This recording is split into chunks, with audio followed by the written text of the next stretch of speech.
Welcome back, sir. All systems for gaming will be prepared in a few minutes. Welcome everyone. Research मेथोडॉलॉजीचा अभ्यास करत असताना बहुतेक विद्यार्थ्यांच्या अंगाचं अवसान निघून जातं, कारण त्यांचं म्हणणं असं असतं की सर हा सब्जेक्ट खूप मोठा आहे, यातल्या कॉन्सेप्ट ह्या कॉम्प्लेक्स आहेत आणि सर याचा अभ्यास कसा करायचा याचं प्रॉपर गायडन्स आमच्याकडे नाहीये. तर पहा, या व्हिडिओमध्ये आपण रिसर्च मेथोडॉलॉजी कशी लर्न करणार आहोत याची एक आउटलाईन पाहणार आहोत. आणि या विषयाला माझ्या भाषेमध्ये बालेकिल्ला म्हणतो. बालेकिल्ला म्हणजे काय? तर तोच हिस्सा जो की सर करायला सगळ्यात अवघड असतो, पण इम्पॉसिबल नाही. हा बालेकिल्ला जिंकण्यासाठी आपल्याला थोडीशी वेगळी स्ट्रॅटेजी अप्लाय करायची आहे. जसं की आपण या सिलेबसला 2 हिस्स्यामध्ये तोडणार आहोत. पहिला हिस्सा तोच जो की सेट साठी फार इम्पॉर्टंट आहे, आणि दुसरा हिस्सा म्हणजे जे रिसर्च मेथोडॉलॉजी मध्ये इम्पॉर्टंट आहे पण सेट साठी एवढं विचारलं गेलं नाही. तर पहा, आपण दोन्ही टॉपिकचा अभ्यास करायचा छानपैकी आणि त्यातून चांगला आउटपुट मिळवायचा आपण प्रयत्न करूयात. आणि घाबरू नका, तुम्ही ज्या गाडीमध्ये चढलेला आहात त्या गाडीचं स्टेअरिंग माझ्या हातात आहे आणि मी तुम्हाला सोप्याच रस्त्याने घेऊन जाणार आहे. सो सीट बेल्ट लावा, रिलॅक्स बसा आणि जर्नी एन्जॉय करा. आता आउटलाईनचा विषय निघालाच आहे, तर पाहूयात. या स्लाइड मध्ये तुम्हाला आउटलाईन दिसून येईल आपल्या सब्जेक्टची, म्हणजेच हा टॉपिक आपण कोणत्या पद्धतीने लर्न करायचा आहे हे तुम्हाला इथं दिसून येईल. आणि इथं तुम्ही नीट लक्ष देऊन पाहिलं तर 2 कलर तुम्हाला दिसतील. एक आहे येलो आणि दुसरा आहे व्हाईट. येलो मी ट्रॉफीच्या ह्या साईडला दिलेला आहे आणि व्हाईट हा मी दुसऱ्या बाजूला दिला आहे. या दोन्ही कलरचा सिग्निफिकन्स वेगळा आहे. येलो कलरचा सिग्निफिकन्स आहे की जे की टॉपिक इम्पॉर्टंट आहेत सेटच्या दृष्टीने, आणि व्हाईट कलरचा सिग्निफिकन्स असा आहे की जे रिसर्च मेथोडॉलॉजीसाठी इम्पॉर्टंट आहेत पण सेटला त्यावर जरा फोकस कमी आहे, म्हणजेच ते दुय्यम दर्जाचे आहेत. इथं तुम्ही पाहू शकता की या डायग्राम मध्ये रिसर्च मेथोडॉलॉजी सेंटरला आहे आणि जे येलो आयकॉन्स आहेत ते सगळे मी याच्या अराउंड पुट केलेले आहेत, आणि त्यापेक्षा थोडेसे दूर म्हणजेच दुय्यम असणारे काही टॉपिक्स हे मी सेंटर पासून दूर असे ठेवलेले आहेत. आता पाहूयात की सेट साठी इम्पॉर्टंट म्हणजेच येलो आयकॉन्स वाले टॉपिक कोणकोणते आहेत. इथं पहिला टॉपिक आहे टाइप्स. रिसर्चच्या टाईपवर खूप वेळा प्रश्न येतो. नंतर सॅम्पलिंग वर सुद्धा जास्त प्रश्न आलेले आहेत. नंतर ऑनलाईन ज्या साईट आहेत म्हणजे शोधगंगा, शोधगंगोत्री यावर सुद्धा क्वेश्चन येतात. त्यानंतर स्केलिंग फॅक्टर हा महत्वाचा आहे. नंतर टेस्ट वर फोकस केला गेला होता, म्हणजेच टी टेस्ट, एफ टेस्ट आणि त्यांच्या काही प्रॉपर्टीज. आणि त्यानंतर इम्पॅक्ट फॅक्टर, आयजन फॅक्टर असे काही फॅक्टर्स विचारले होते. तर हे टॉपिक सेट साठी अत्यंत इम्पॉर्टंट आहेत, म्हणून हे सेंटर पॉइंट पासून जवळ पण आहेत आणि ते येलो मध्ये पण दाखवलेत. आता सेंटर पॉइंट पासून दूर असलेले व्हाईट आयकॉन वाले काही टॉपिक पाहूयात. फर्स्ट आहे कॅरेक्टरिस्टिक्स, नंतर रिसर्चच्या स्टेप्स, नंतर काही चार्ट्स वर क्वेश्चन की कोणता चार्ट काय डिफाईन करतो वगैरे. नंतर एरर टाइप्स वर, म्हणजेच टाइप 2 एरर, टाइप 1 एरर असे काही एररचे टाइप्स आहेत. त्यानंतर data source, primary data source, secondary data source, या डेटा सोर्स बद्दल आपण इथं पाहायचंय. आणि त्यानंतर लास्ट पॉइंट आहे रेफरन्स मॅनेजमेंट सॉफ्टवेअर. तर पहा, तुम्हाला या रिसर्चच्या ओव्हरऑल सब टॉपिक वरची आयडिया आलेली असेल आणि यावरचे कोणते पॉइंट्स तुम्हाला जास्त करायचे हे पण तुम्हाला कळालेलं आहे. आता नेक्स्ट स्लाइड पासून आपण या एक एक टॉपिकला टॅकल करत जाणार आहोत. या व्हिडिओमध्ये आपण रिसर्चचे टाइप्स लर्न करणार आहोत आणि त्यांचे प्रिव्हियस इयर आलेले क्वेश्चन सुद्धा आपण पाहत जाणार आहोत. चला मग, मला आता असं वाटतंय की खऱ्या अर्थानं आपली जर्नी स्टार्ट झालेली आहे. फर्स्ट पॉइंट आहे टाइप्स ऑफ रिसर्च. रिसर्चचे भरपूर टाइप्स पडतात आणि त्या टाइप्सला आपण एक्झामच्या दृष्टिकोनातून इम्पॉर्टंट असे पहिल्यांदा पाहणार आहोत आणि नंतर आपण बाकीचे. आता पहा, या स्लाइड मध्ये 2 टाइप मी दाखवले आहेत. Inductive first one and second one is deductive. इथे येल्लोनं हायलाइट केलंय म्हणजे हा पॉइंट एक्झाम मध्ये पहिल्यांदा विचारला गेलेला आहे. तर बघा, इंडक्टिव्ह टाइप ऑफ रिसर्च म्हणजे काय? तर बेस्ड ऑन ऑब्झर्वेशन्स, जो रिसर्च आपला ऑब्झर्वेशन वर डिपेंड आहे तो आपला इंडक्टिव्ह रिसर्च आहे. हा रिसर्च हा क्वालिटेटिव्ह असतो आणि तो रिसर्च हा थेअरी जनरेट करण्यासाठी वापरला जातो आणि त्याची जर्नी ही specific case to general case अशी असते. तर पहा, इंडक्टिव्ह रिसर्च मध्ये आपल्याला उदाहरणातून किंवा ऑब्झर्वेशन मधून जे काही कन्क्लुजन गेन केलं जातं त्या कन्क्लुजनचा उपयोग आपण नंतर करत असतो.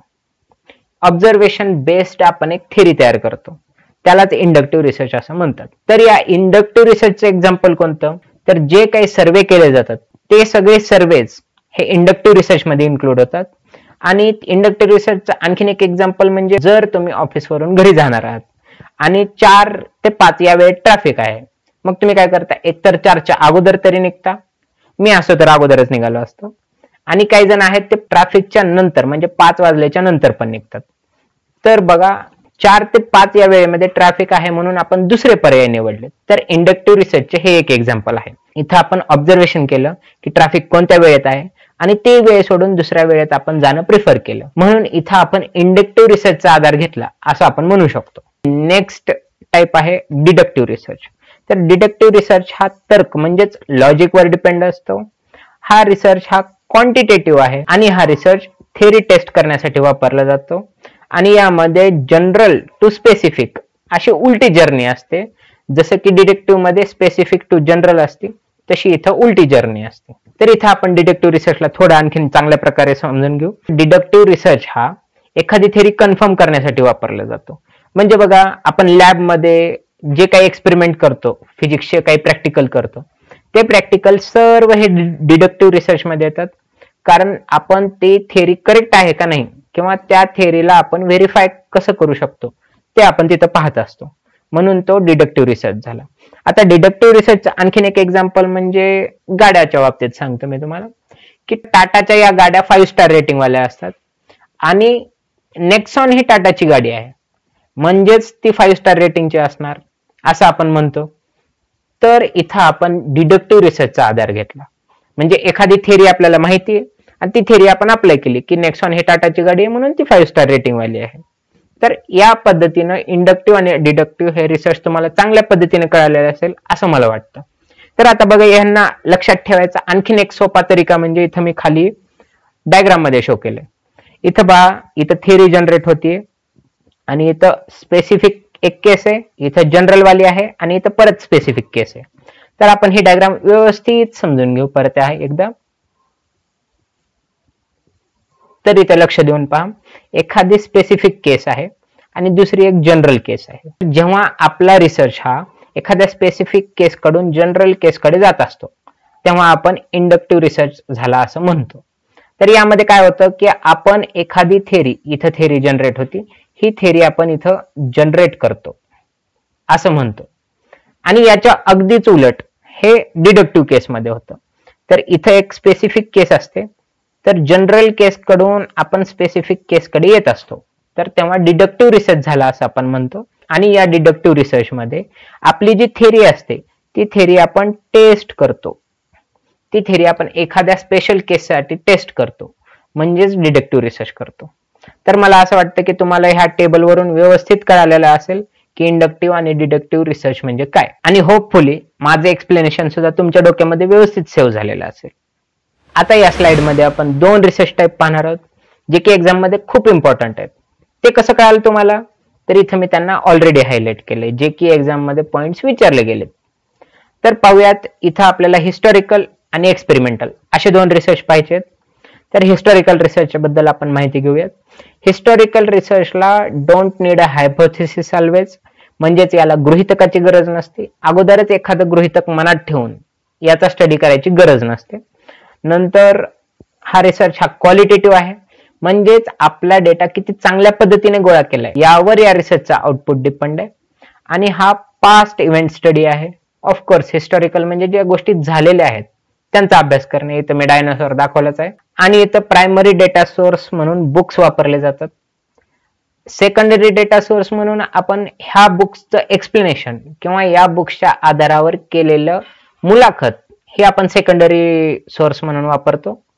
आणि तसंच इथले conclusions can't generalize to other studies, म्हणजे या हिस्टॉरिकल स्टडीच्या झालेल्या अभ्यासाचा आउटपुट आपण दुसऱ्या स्टडीला जशाला तसा वापरू शकत नाही. कारण ऑफकोर्स काही कंडिशनल डिफरन्सेस असतात ज्यामुळे की या स्टडीचा आउटपुट जशाला तसं घेऊन आपण दुसऱ्या स्टडीला यूज नाही करू शकत. तर हा हिस्टॉरिकल रिसर्च झाला आणि मला असं वाटतं की भरपूर चांगल्या पद्धतीने तुम्हाला कळालं असेल.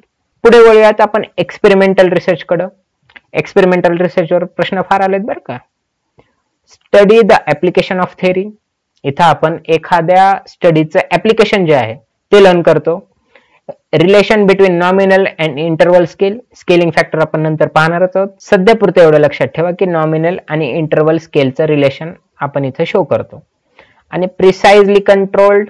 तसंच इथं formation of null hypothesis is required आणि relation between 2 or more variables is studied here. आणि हा generally cause and effect study असतो. तर हा एक्सपेरिमेंटल रिसर्च झाला. म्हणजेच आपण एखादं व्हेरिएबल असतं, व्हेरिएबल म्हणजे ज्याची की व्हॅल्यू कमी अधिक होऊ शकते, व्हॅरी होऊ शकते, त्याला आपण व्हेरिएबल म्हणतो. तर हिस्टॉरिकल रिसर्च मध्ये आपण कॉज अँड इफेक्ट स्टडी करतो. म्हणजे एखादी गोष्ट केल्यानंतर त्याचे इफेक्ट काय होतात असा दुहेरी स्टडी आपण इथं करतो. आणि इथं जनरली काय होतं बघा, इथं सेकंड लास्ट पॉइंट मध्ये मी सांगितले की relation between 2 or more variables. म्हणजे 2 व्हेरिएबलचं काय रिलेशन होऊ शकतं ते आपण एक्सपेरिमेंटल स्टडीनं पाहू शकतो. की जसं की एक एक्झाम्पल मी इथे शो केले की मेडिसिन ऑन अ पेशंट. म्हणजेच मेडिसिन हा एक व्हेरिएबल आहे, पेशंट हा दुसरा व्हेरिएबल आहे. मेडिसिन चेंज होतं, पेशंट चेंज होतो, म्हणजे व्हेरी करतो. तर मेडिसिन हा इंडिपेंडंट व्हेरिएबल झाला आणि पेशंट हा डिपेंड व्हेरिएबल झाला. तर ह्या इंडिपेंडंट व्हेरिएबलचा डिपेंड व्हेरिएबल वरती काय परिणाम होतो ते स्टडी करणं म्हणजेच एक्सपेरिमेंटल रिसर्च स्टडी करणं आहे. आणि आता पहा, इथं आणखीन एक चांगला मुद्दा आहे की dependent variable can't be manipulate. म्हणजे आपण जे व्हेरिएशन आहे, आपण जे ट्रायल अँड एरर आहे ते फक्त डिपेंड व्हेरिएबलवर करतो. इंडिपेंडंट व्हेरिएबल आपण मॅन्युप्युलेट करू शकत नाही, हे तुम्ही नक्की लक्षात ठेवा. आता ही रिसर्च टाईपची लास्टची स्लाइड आहे आणि या स्लाइड मध्ये आपण भरपूर टाइप्स पाहणार आहोत आणि पटकन आपण पाहून घेऊयात की ते आपल्याला काय सांगण्याचा प्रयत्न करतात. तर पहिला आहे ऍक्शन रिसर्च. इथं पिक्चर मध्ये तुम्हाला व्यवस्थित कळालं असेल की ऍक्शन रिसर्च म्हणजे काय, की इमिडिएट सोल्युशन आपण इथं फाइंड करतो. And here no hypothesis is required. म्हणजेच इथं गृहीतकाची गरज नसते. आणि हा रिसर्च हा सायक्लिक आहे, म्हणजे ही कंटिन्युअस प्रोसेस आहे. रिसर्च जिथून सुरू झाला तिथंच येऊन तो थांबतो. ऍक्शन रिसर्चचे एक्झाम्पल म्हणजे ज्या भागात आपल्याला कोरोना पेशंट सापडत होते त्या भागाला लगेच क्वारंटाईन केलं जायचं आणि तो भाग इतर प्रवाहासाठी बंद केला जायचा. कोरोना पसरू नये म्हणून आपण इमिडिएट ऍक्शन घेतली, त्यालाच ऍक्शन रिसर्च म्हणतात. आपण इथं लगेच सोल्युशन कडे गेलो की तो भाग आपण बंदच केला. पुढचा रिसर्च आहे एक्स पोस्ट फॅक्टो रिसर्च. इथे तुम्हाला पोलिसांच्या गाडीवरून लक्षातच आलं असेल की पोलीस तो हमेशा देर से आती है. म्हणजेच आफ्टर इव्हेंट स्टडी इथं केला जातो. आणि त्यानंतर टू ट्रेस द इफेक्ट. म्हणजेच आपल्याला एखाद्या गोष्टीचा काय इफेक्ट झालाय तो ट्रेस करण्यासाठी आपण हा स्टडी करतो. आणि डोंट हॅव डायरेक्ट कंट्रोल. आपलं यावर कंट्रोल नसतं. आपण इथं काही मॅन्युप्युलेशन म्हणजेच चेंजेस करू शकत नाही. जो इव्हेंट इथं झाला त्याचा आहे तसा इफेक्ट ट्रेस करणं म्हणजेच इथं आपलं कंट्रोल नसणं आहे. जे दिसतं ते आपण तिथं नोंदवतो आणि म्हणूनच इथं आपलं डायरेक्ट कंट्रोल नसतं. आता पुढचा टाईप आहे एम्पेरिकल रिसर्च. एम्पेरिकल रिसर्च म्हणजेच research based on facts or experience. इथं मी सौरभ द्विवेदीचा फोटो दाखवला आहे. माझ्या अकॉर्डिंग टू सगळ्यात फॅक्ट बेस्ड न्यूज हा ललन टॉप दाखवतो आणि बाकीच्या मीडियापेक्षा हे खूप बेटर आहे. हे चॅनल फॅक्ट बेस आहे म्हणून आपण यावर भरपूर रिले राहू शकतो, यावर आपण भरोसा ठेवू शकतो. आणि म्हणजेच आपण इथं इम्पेरिकल रिसर्चचा उपयोग करतो. आपण ह्या टाईपचा रिसर्च करताना फॅक्ट किंवा एक्सपिरियन्स बेसवर जो रिझल्ट येईल त्यावर भरोसा ठेवतो, म्हणजेच एम्पेरिकल रिसर्च करतो. तर नेक्स्ट पॉइंट आहे फंडामेंटल रिसर्च.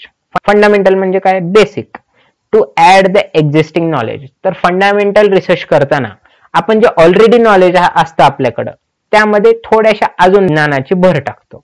म्हणजेच बघा, जे पीएचडी वगैरे लोक करतात तर ते काय करतात, फंडामेंटल रिसर्च करतात. म्हणजेच त्यांच्याजवळ काही फॅक्ट्स असतात, त्या फॅक्ट्सच्या आधारे दुसरे एखादे नॉलेज घेऊन त्याच्यात ऍडिशन करायचं काम करणं म्हणजेच फंडामेंटल रिसर्च करणं.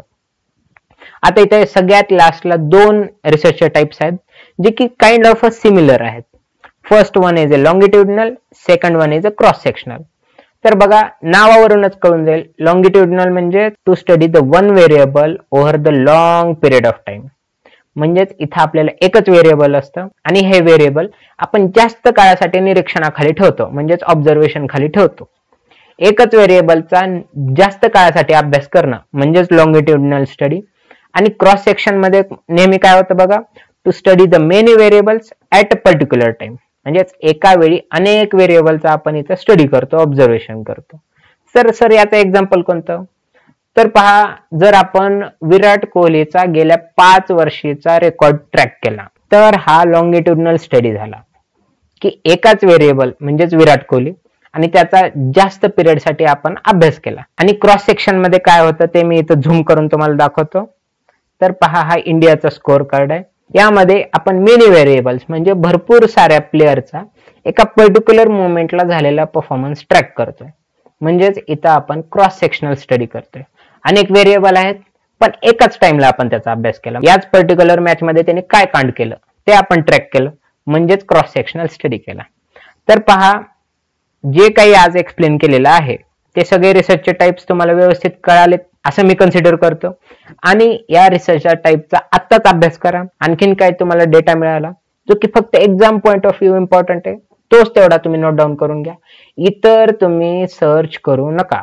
कारण काय की कोणतंही पुस्तक तुम्ही ओपन केलं तर त्यामध्ये काय बघायला मिळतं की पहिली ओळ री म्हणजेच री डॅश सर्च म्हणजेच परत सर्च करणे म्हणजे रिसर्च आहे.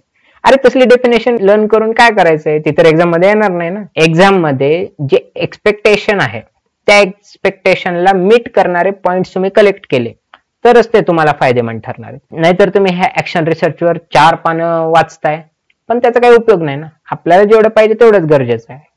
आता काही जण काय म्हणतात की सर तुमचा कंटेंट खूप लहान आहे. बरोबर आहे, लहान आहे, कारण मला जास्त त्रास द्यायचा नाही तुम्हाला. आणि मी जे एक्सप्लेन करतो, जे मी बोलतो ते बोलणं जर तुम्ही व्यवस्थित ऐकलं असेल तर तुम्हाला एक्झाम मध्ये येणाऱ्या प्रश्नांची उत्तरं नक्कीच मिळतील असं मला म्हणायचं. आता तुम्हाला एक्झामसाठी कमी दिवस उरलेत आणि त्या कमी दिवसात जास्तीत जास्त व्हिडिओ द्यायचा मी प्रयत्न करेल. थोडंसं फिजिक्सचं प्रॅक्टिकल होतं आज म्हणून मला यायला लेट झाला. तर भेटूया पुढच्या व्हिडिओमध्ये. तोपर्यंत अभ्यास असाच चालू ठेवा. गुड लक.